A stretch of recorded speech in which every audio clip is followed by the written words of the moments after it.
এই অঙ্কটা একজন গ্রুপে পাঠিয়েছিলে, তো চলো আমরা ট্রাই করি।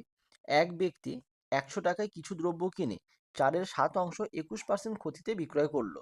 বাকি অংশ শতকরা কত লাভে বিক্রয় করলে মোটের ওপরে 6% ক্ষতি হবে? তার মানে টোটাল যে দ্রব্য আছে সেটা হচ্ছে 7 অংশ। এই 7 অংশের একটা হচ্ছে 4 ভাগ, সেটা 21% ক্ষতিতে বিক্রি করা হয়েছে।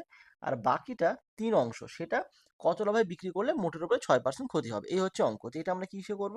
এটা আমরা অ্যালিগেশনে করব। তাহলে আমরা 4 অংশটা কত 21% ক্ষতি, তার মানে সেটা লিখতে পারি -21, যেহেতু ক্ষতি -21 লিখবো। বাকিটা কিছু লাভে আমরা বিক্রি করব। আর টোটালের ওপরে ক্ষতি হচ্ছে 6%, আমি সেটা লিখবো -6। আর এই 21%টা কত অংশ? সেটা হচ্ছে 4 অংশ। আর বাকিটা হচ্ছে 3 অংশ। এই আমার সাজানো হয়ে গেল।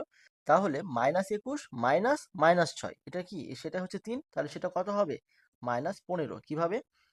দেখো, -21, এখানে যেন ভুল না হয়, এই জায়গাটা ভুল হওয়ার চান্স থাকে।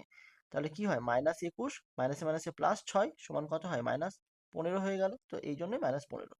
তাহলে 3 মানে যদি -15 হয়, ওকে, তাহলে 4 মানে কত হবে? 4 মানে হবে অবশ্যই, যেহেতু এটা তো আলটিমেটলি 3:4 এর জায়গা, ওকে, তো আমি সেটাই লিখছি। তো 4 মানে কত হবে? -20। চাইলে নর্মালি এটা ক্যালকুলেশন করে বের করে নিতে পারবে। তাহলে এটা কিভাবে হয়? এই যে -6, তার সঙ্গে এই যে ডান দিকের কোণে যেটা আছে সেটা বিয়োগ করলে এখানে বসে, ওকে, তাহলে সেখানে কত হবে? তাহলে -6 সঙ্গে কত বিয়োগ করলে -20 হয়? সেটা অবশ্যই কত? সেটা হচ্ছে 14 বিয়োগ করলে, ওকে। আর এটাই আমাদের অ্যাকচুয়ালি চেয়েছে। তার মানে এই যে 3 অংশ ডান দিকেরটা, এটা অ্যালিগেশন যদি খুব ভালো জানা থাকে তাহলে অবশ্যই এটা বুঝতে পেরেছো তোমরা।